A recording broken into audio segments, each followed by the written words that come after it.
నమస్తే, నేను ఇందు. ఆపరేషన్ సింధు నేపథ్యంలో అమెరికా సైన్యం బర్మా, బంగ్లాదేశ్ మధ్యలో కాపలా కాస్తున్నట్టు తెలుస్తుంది.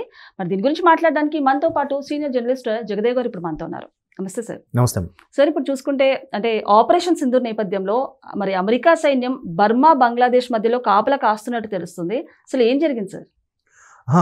మనం ఒకవైపు ఆపరేషన్ సింధూర్ పేరుతో పాకిస్తానీకి ఒక విధంగా గుడ్డలోడ తీసి కొడుతుంటే, పాకిస్తాన్ యొక్క ఈ ఎయిర్ మార్షల్స్ సంబంధించిన టీం ఏదైతుందో వాళ్ళు బర్మా, బంగ్లాదేశ్ సరిహద్దుల్లో దిగి చేస్తున్నాడు. అందుకే ఆల్రెడీ సోషల్ మీడియా ఏ విధంగా వైరల్ అవుతుందంటే, అమెరికా దళాధికారులను పెట్టాడు.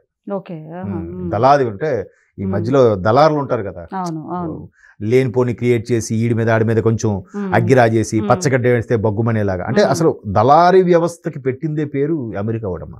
దళారీ వ్యవస్థ అనే పుస్తకం కూడా ఉంది, మీరు ఎప్పుడైనా చదవండి. అంటే ప్రపంచంలో ఎక్కడ ఏ దేశం పచ్చగా ఉన్నా అక్కడ ఖచ్చితంగా వీడు ఎంటర్ అయిపోతాడు.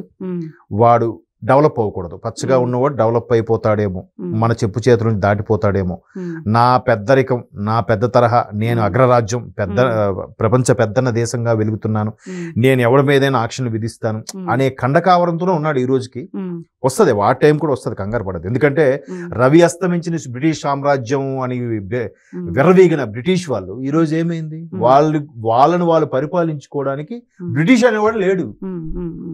మన భారతీయుడే ప్రధాన అయ్యాడు కదా.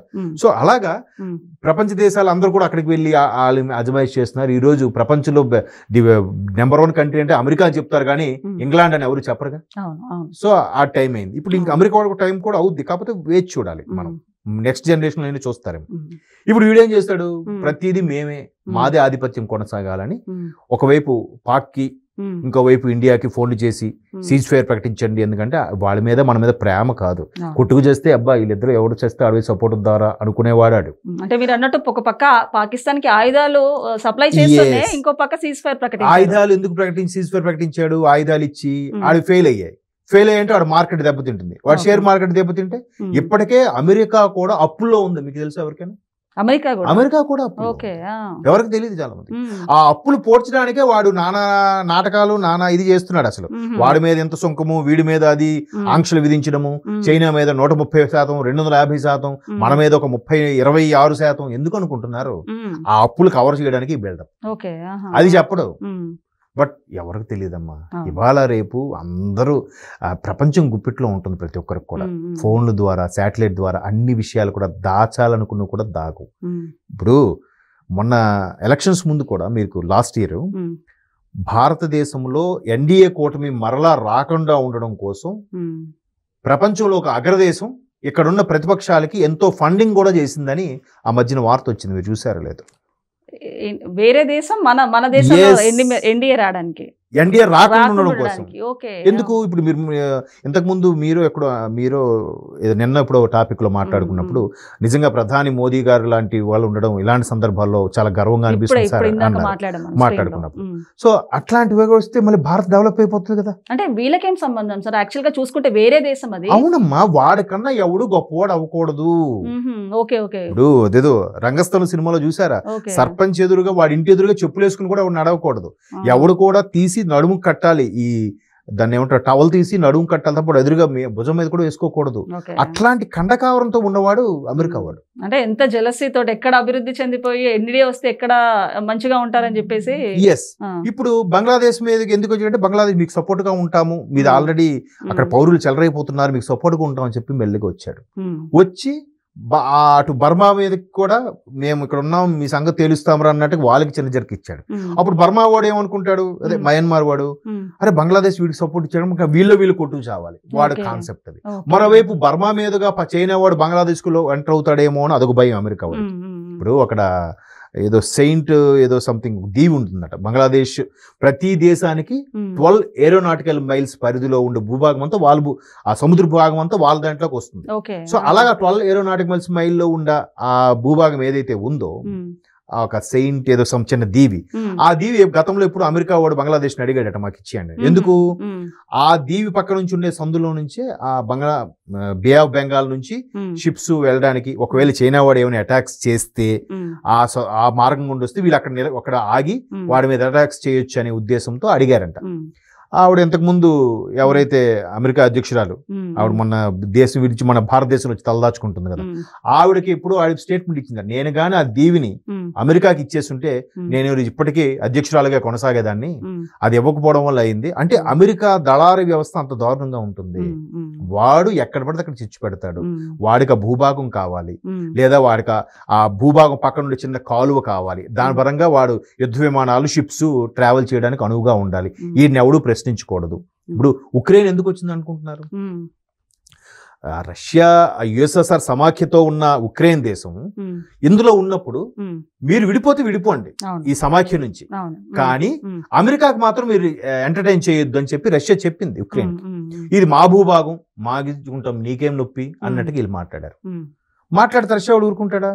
ఇప్పుడు మనందరూ ఒకటే కాంపౌండ్ లో ఉన్న అపార్ట్మెంట్ ఇల్లు, మందొక ఇల్లు వాడిదొక ఇల్లు, వాడింట్లోకి తీవ్రవాదం ఎంటర్ చేస్తే రేపు పొద్దున ఇమీడియట్ గా నా ఇంట్లో కూడా వచ్చేస్తాడుగా, ఇంట్లోకి వచ్చినట్టు వచ్చి నా ఇంట్లోకి వస్తాడు. అది రష్యా వాడు ఆ విధంగా హెచ్చరించి ఉక్రెయిన్కి వద్దని చెప్పాడు.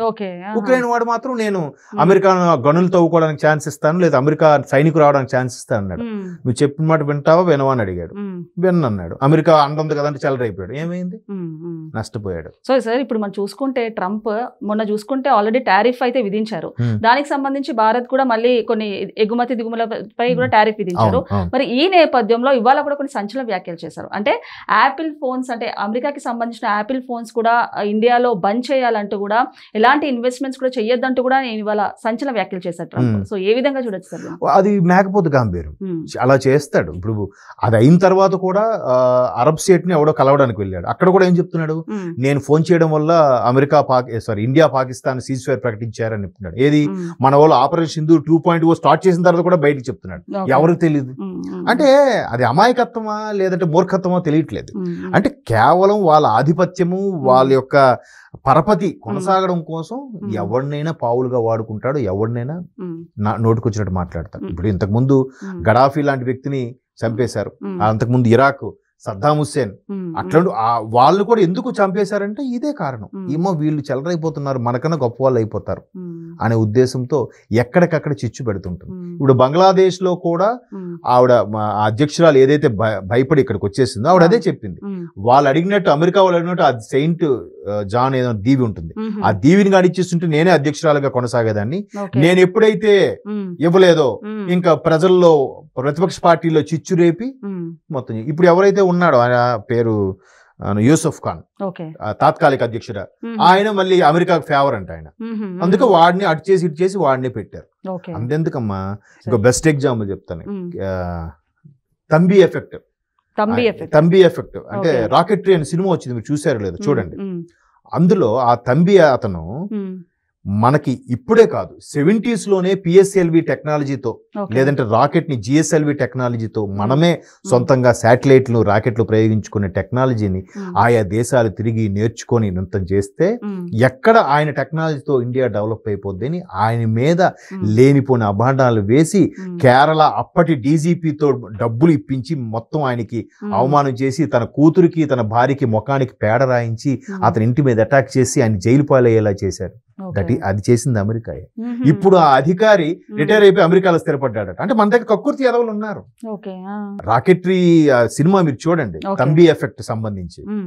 అంటే భారతదేశంలో అబ్బా ఎంత మంచి సైంటిస్ట్ ఉన్నాడా, వీడి కానీ విలువలోకి వస్తే ఇండియా డెవలప్ అయిపోద్ది, అప్పుడు మనల్ని ఎవడు పట్టించుకోడు, లాభం లేదు. వాడి మీద మనలో ఉన్న కుక్కలకి, మన దగ్గర ఉన్న కొంతమంది వెధవలకి డబ్బులు ఇచ్చి వాడు అంత చేశారు. మొత్తానికి ఇష్యూ ఇన్వెస్టిగేషన్ సిబిఐ ఆఫీసర్ల ద్వారా మొత్తం తెలిసేసరికి ఆడి దేశం విడిచి పారిపోయాడు. ఆ దుర్మార్గుడు డీజీపీ స్థాయిలో ఉన్న వ్యక్తి ఎవడు. నిజంగా ఈ అగ్రదేశాల పాలకులు ఎంత విచిత్రంగా మైండ్ సెట్స్ తో ఉన్నారంటే, విచిత్రమే. పాకిస్తాన్ ప్రధాని చూస్తే ఒకలాగా, ఇప్పుడు ఈయన చూస్తే ఒకలాగా, ట్రంప్ చూస్తే. ప్రజలు ఏమైపోయినా అనవసరం, ప్రపంచం కొట్టుకుపోయినా అనవసరం, బయటికి మాత్రం శాంతి సహనం ఇన్ని చెప్తారు. కావాల్సింది ఆధిపత్యం. ఆధిపత్యం కోసమే కదమ్మా ప్రపంచ యుద్ధాలు జరిగింది. సింపుల్ ఆధిపత్యం. ఇప్పటికీ కూడా మీరు చూడండి, ఆ ఇజ్రాయెల్ జెరూసలేం, ఇజ్రాయెల్ పాలస్తీనా, ఇప్పటికీ ఆ గొడవలకు కారణం కేవలం ఆ మధ్యలో ఒక చిన్న కాలువలాగా ఉంటుంది సముద్రం, ఆ మార్గంగా వెళ్ళడం కోసం చుట్టూ తిరిగి వెళ్ళే కన్నా ఆ మార్గంలో వెళ్ళిపోతే మనకి ఈజీ ఉంటుంది కదా, ఇది మనం కైవసం చేసుకుంటే మనల్ని ఎవడు ఆపే ఉండడు కదా అనే ఒక స్థలం కోసము, ఆ జల వివాదాల కోసం వచ్చినవే యుద్ధాలన్నీ కూడా. దాన్ని కూడా వదలట్లేదు లాస్ట్ కి. వదలట్లేదు. ఇప్పుడు ఇక బంగ్లాదేశ్ లో కూడా ఎందుకు చిచ్చు, ఆ చిన్న సెయింట్ జాన్ ఏదో దీవి ఉందంట, ఆ దీవిని కానీ అమెరికా ఇచ్చేస్తుంటే బంగ్లాదేశ్ లో చిచ్చేలేదు, హ్యాపీగా ఉండేది బంగ్లాదేశ్ కూడా. అంటే అమెరికా ఎంత దళారి బ్రోకర్ అన్నమాట, వర్స్ట్ బ్రోకర్ వాడు. అంతే మరి అదే ఇప్పుడు క్లియర్ గా ఇవాళ సోషల్ మీడియాలో ఏ ఛానల్ చూసినా కూడా అమెరికా నావిక కాదు, దాన్ని ఏమంటారు, వాయుసేన దళాధిపతులు అని రాశాడు, దళాధికారులు. అది అధికారులను రాయచ్చు కదా, అంటే అంతటి బ్రోకరేజం చేసే వెధవలు వీళ్ళు. సో అందుకే వీళ్ళు ఎప్పుడు ఎవరు పచ్చగా ఉంటే చూడలేరు, చిచ్చు పెడుతుంటారు, పక్క రాష్ట్రంకి పక్క దేశంకి చిచ్చు పెట్టి వీళ్ళు పబ్బం గడుపుకుంటుంటారు, వీడు ఎప్పుడు అగ్రదేశంగా ఉండాలనే ఒక అత్యాశ అనమాట. సో వస్తుంది టైం, ఎందుకంటే మోదీ గారు కూడా అందుకే ఇండైరెక్ట్ గా చెప్పేశారు, మాకు ఎవరి మీడియేటింగ్ అవసరం లేదు, మేము సాల్వ్ చేసుకోగలమని కూడా చెప్పేశారు. సరిగ్గా ఒక 40-45 ఏళ్ళ కిందట ఎప్పుడో శ్రీమతి ఇందిరాగాంధీ గారు కూడా అలాగే చెప్పారట. చెప్పి వాజ్పేయి గారితో అనౌన్స్ చేయించారట ఐక్యరాజ్య సమితిలో, ప్రతిపక్ష నేతగా ఉన్నా కూడా. సో ఇప్పుడు మళ్ళీ అట్లా అంటే దేశం కోసం వచ్చినప్పుడు అందరూ ఒకటి అవుతున్నారు కదా, అది మాత్రం కొంచెం ఎంత మధ్య మధ్యలో కొంతమంది దాన్ని ఏమంటారు సెక్యులర్ ముసుగేసుకుని వెధవలు ఉన్నా కూడా ఇట్లాంటి సమయంలో అందరూ ఐకమత్యంగా ఉంటున్నారు చూసారా. అందుకు thank God, thanks to Bharat. Okay sir, thank you.